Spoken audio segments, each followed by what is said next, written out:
Today we're going to cover three mitzvos, mitzvah 43, 44, and 45. And this is a continuation of what we spoke about last time, which is the slaves, or the idea of Jewish slaves, Jewish slavery. Last time we spoke about slavery in general, or servitude is probably a more politically correct term. Servitude, and today specifically we're going to talk about the laws related to a female Jewish servant who is a minor. The only way for a Jewish slave or Jewish servant to be female is if she is a minor. And I think it's the mitzvah that we need to have the most introductions because it's the most susceptible to the misinterpretation of what exactly this means. You know, if you read the descriptions of Exodus, I think it's chapter 21, it says kind of plainly, well, if a man sells his daughter as a servant, and then the way she leaves, the way she's freed, is different than the male slave or the male servant. Now, there's another wrinkle in Scripture, and that's one of the mitzvahs we'll talk about today, and that is that the owner can marry this girl or marry her to his son. So it sounds very odd and very unusual, and you kind of wonder why such an institution is sanctioned in the Torah. And what does this even mean? You know, why would a parent do that? What about the girl? So there's obvious questions. So I think it's first of all important to make the following distinction, and that is that even laws that feature prominently in the Torah, it doesn't mean that these things were ideal situations or situations that were encouraged, and it certainly does not mean that these were frequently done. You know, there are pages and pages in the Talmud that talk about the Jewish perspective on slavery or servitude. Jewish slaves that are there temporarily, non-Jewish slaves that are there permanently. And to my knowledge, there isn't even a single reference for Jews owning Jewish servants. To my knowledge, maybe there is, but there isn't anything documented. And there's very sparingly, it's vanishingly rare in Jewish literature, in the Talmud, for example, to find discussions related to Jews owning even non-Jewish servants. So what that means is that it's important to stress that whereas other societies embraced this institution of slavery, in Jewish societies it was almost not present at all. Like we spoke about last time, the Mishnah tells us, it dissuades us against having servants, even though it may help you economically because you have more servants, you can get more work done, but it's going to hurt you, it's going to harm you spiritually. So it's very important to make that distinction, that this should not be misinterpreted as saying that these things were widespread in any Jewish society. And I would say more broadly that there are many mitzvos in the Torah that almost never happened, or if they happened once in a generation or once in a century.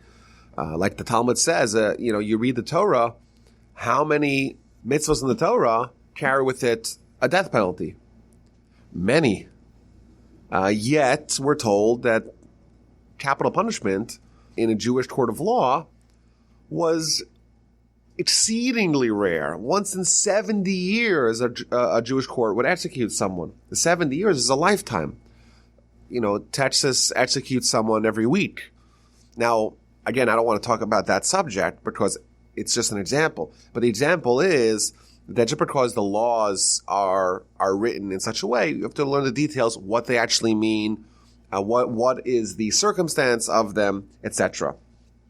So I want to start with some background from the Rambam. The Rambam, in his laws related to these subjects, he gives us the following introduction. He says that when the Torah, when the biblically sanctioned laws related to a female Jewish servant is only when she is a minor, meaning that she's younger than the age of 12, and it is only when she is, so to speak, sold by her father. And I think it's always important to stress, no one is as invested in the well-being, in the safety of a young girl than that young girl's father. So it's important to have that in our head as we try to grapple with this very unusual mitzvah that we find in Exodus chapter 20. Now, under what conditions may a father, quote unquote, sell his daughter as a servant? Again, this is only temporary, because by the time she turns 12, she's released. So this is only when she is still a minor. Under what conditions may a father, quote unquote, sell his daughter to be a servant in someone else's home? So the Rambam tells us that a father is not permitted to sell his daughter only if he is so destitute and he has absolutely nothing, no property, no real property, no movable property, and even he doesn't have any shirt left. He's entirely destitute. He has nothing. His conditions are so dire that he has no other option but to use his daughter, so to speak, to raise some funds. Now, in addition, the Talmud tells us that when someone transgresses the laws related to the Shemitah, of course, is the 7-year cycle. You're a farmer. So every 7 years, you got to take a year off. And the Talmud goes on to say that, of course, this is a big temptation. If you're living in an agrarian society, what you produce, what your field produces, is your income. To take a whole year off and to rely on God to provide, that, of course, creates a crisis of faith, or a challenge of faith, at least. And the Talmud acknowledges that some farmers weren't up to the test, and they either worked the field or they engaged in commerce with fruits of the 7th year. And the Talmud says that such a person is likely to descend into a spiral of poverty. Because initially they're thinking, they imagine that doing this will help them prosper economically. But the truth is, it's going to result in them losing their assets, having to sell off their assets, and eventually selling their home and selling their clothing, and eventually even selling their daughter. What this means is that, again, this is something which is obviously a last resort. It's only given to the father of the daughter. Suppose the daughter's adopted or father dies or something like that. These laws cannot be fulfilled. And again, it's only something that is there, but it's not at all encouraged. Now, in addition, the Rambam tells us, suppose the father does sell his daughter as a servant. And again, this is only until she turns 12. Once she turns 12, she's automatically released. She is now an adult, and she is no longer in the domain of her master. What if, over the course of the time from when she's sold until when she goes free, what if the father, or maybe even the family, they come into some money? So the law states that, we calculate how much her hourly rate is, or her yearly rate is. Suppose, she was sold at the age of 6 or at the age of 7. And so there's 5 years left for her to work, so to speak. And now we have to calculate how much the yearly rate was. Suppose the father comes into money. So he is obligated to buy her back. And the rate is the same rate that the original sale was for. Suppose the father comes into money and he says, you know what? I like the idea of someone else watching my kid. It's easier. I don't need to pay tuition. I don't need to worry about her food and board. I have the money, but I'm not interested in doing it. So the law states is that the court would garnish his wages, so to speak. They would take his money and forcibly cause him to buy back, to redeem his daughter. Suppose the father escaped. That's the example that the Talmud tells us. The father dies, or the father really has no money, then she has to work out her term. So that's the basics, the background of this law. Now, to my knowledge, there was not a single documented episode of this actually happening. However, there is a similar law, or I would say, adjacent law, that I think also would raise eyebrows, but that we do know that it did happen. And that is the related law with respect to a father marrying off his minor daughter. Now we know for any marriage union to be sanctioned, there has to be acquiescence on both sides. You can't force someone to marry someone. It's not legally binding in Torah law. So if the man doesn't want, you force him to marry someone, that marriage is null. If the woman doesn't want, you try to force someone to marry her, that marriage is null. But when someone is a minor, we don't consider that they have the ability to make their own choices, and therefore they can't really get married. So if you have a minor, a boy, technically he's beneath the age of halachic adulthood, they're not 13, they cannot get married. There's no way that they get married because they cannot have the will, so to speak, the desire to make that choice. Well, what about a female? So the law states that, yes, while a female herself does not have the decision-making capacity to do that, still her father can marry her off. Again, similar kind of law. Her father can marry her off if he chooses to a man that he finds fitting to marry his daughter. Now, the obvious question is, why would a father do that, right? So the Talmud tells us two very interesting things. First of all, it is prohibited, this is from the book of Kiddushin, page 41a, it is prohibited for a father to marry off his minor daughter. It is prohibited. Not allowed to do it. And the obvious question is, I don't get it. The Torah says a father can do it. And the Talmud says a father cannot do it. How do you reconcile those two statements? And the answer is that a father cannot do it under any normal, ordinary circumstances. But there is this legal reality where when the situation warrants, he can do it. So for example, if you look at the Tosfos, which is the medieval commentators on the Talmud, on that same statement in the Talmud in the book of Kiddushin, page 41a, the Tosfos commentators say, wait a minute, the Talmud here says we're not allowed to do it. But we know it's common or it exists in our society. So this is an amazing little documentation that in the medieval societies, girls were married off before they turned 12. Now you may say, well, they were more mature then. It was even common in much more recent times for kids to get married when they're 15, 16. It still exists in some societies today. But before the age of 12 means before they're an adult. So maybe they're 11, maybe they're 10. But the Tosfos says, wait a minute, I don't understand. How can we see in our society this does exist?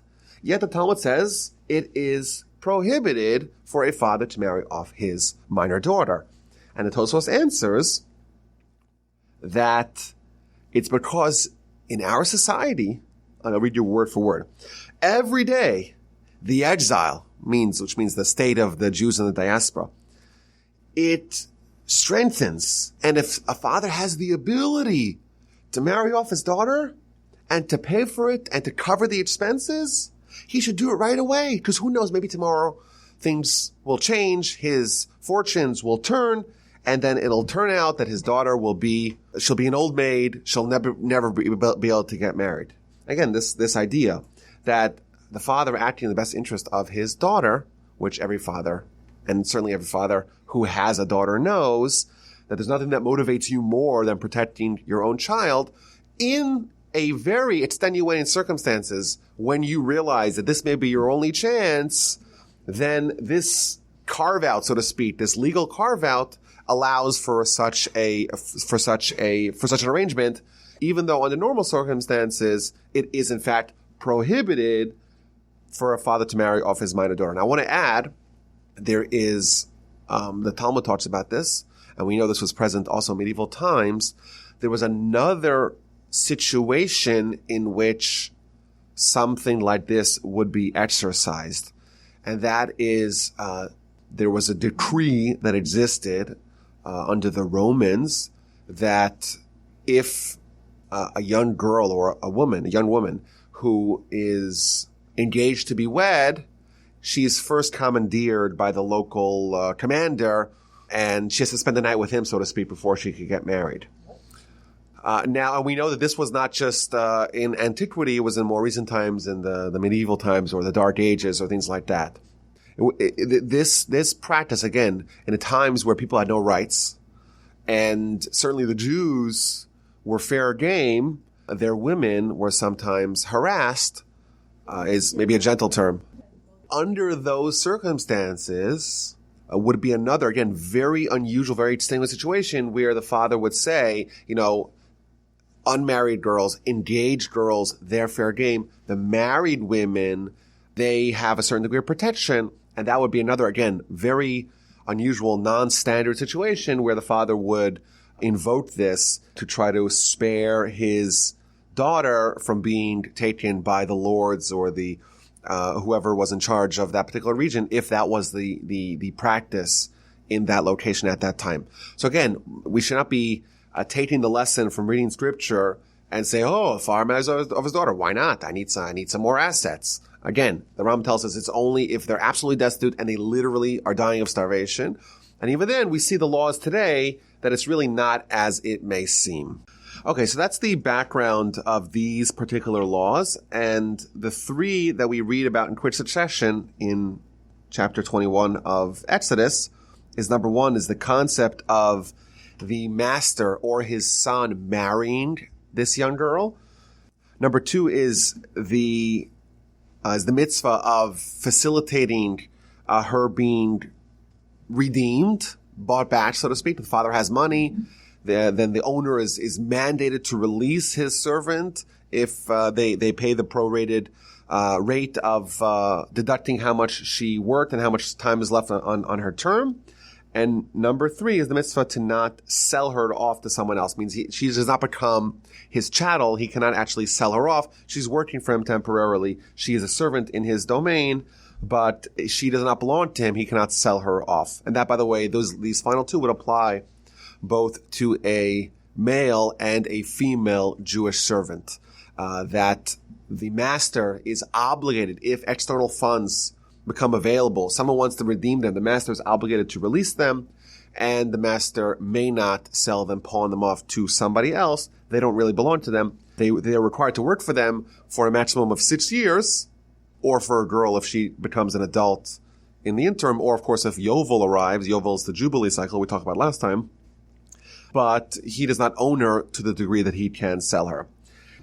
Now, this law that the owner, the master, may marry the girl, either himself or his son, that is, number one, only if the girl signs off on it. And in fact, the law states that in the event that the master is ineligible to marry the girl for whatever reason, then that sale cannot happen to begin with. But again, the idea here being is that this is not an exchange of slaves. This is some sort of arrangement that is facilitated by the Torah, again, only to be used in very extenuating circumstances, but it's something that could potentially become something more. This girl who maybe begins her tenure in this home as a maidservant, but she can be upgraded and become the mistress of the home. She could be elevated, so to speak, to the status of a wife, and this could be a union that is more permanent.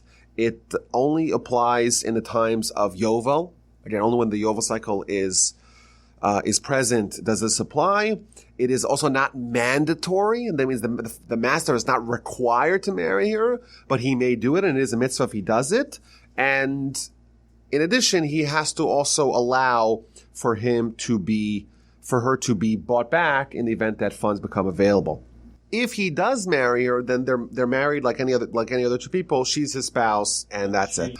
Now there's an interesting comment here by the Sefer Chinuch. He says, if he does marry her as a wife, or he marries her to his son, then he did proper, and blessing will descend upon him, and good and righteous children will be born from this union.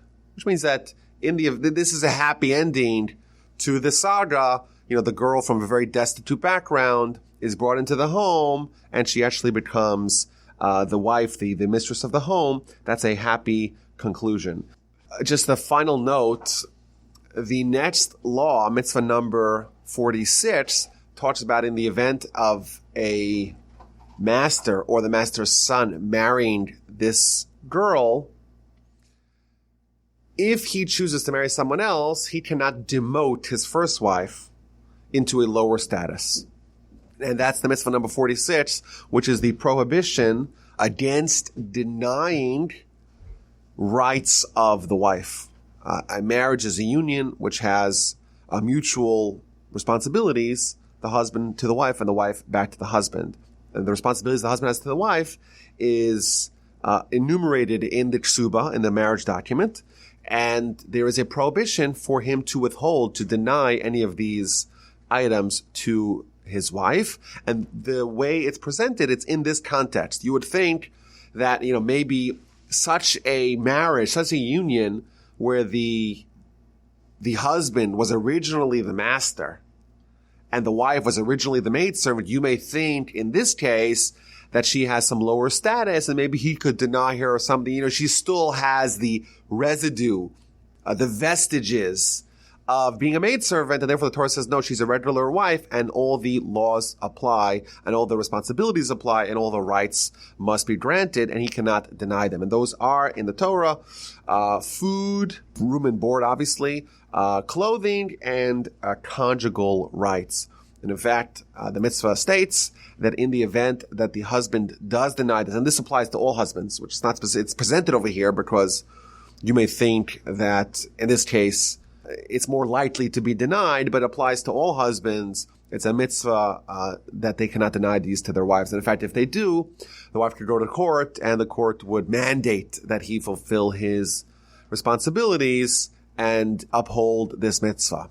So that's the subject for next mitzvah. But again, it's always important for us when we read these mitzvahs to understand the context. Like the Talmud says, you are prohibited from marrying off your minor daughter. But the Torah says you could do it. Yes, the Torah allows it in the event that it's absolutely necessary, it's absolutely vital, and otherwise things are very dangerous, otherwise things are very vulnerable, etc. Similarly over here, this is something that the Rambam says, if it would only be allowed in the event that the father or the family is so destitute they literally don't have clothing. And like the Talmud says, this is probably a product of people behaving in a certain way that makes them almost like a punishment, a divine punishment, that they are brought to such terrible straits. But that's the mitzvah 43, 44, 45, the laws governing a Jewish female minor maidservant.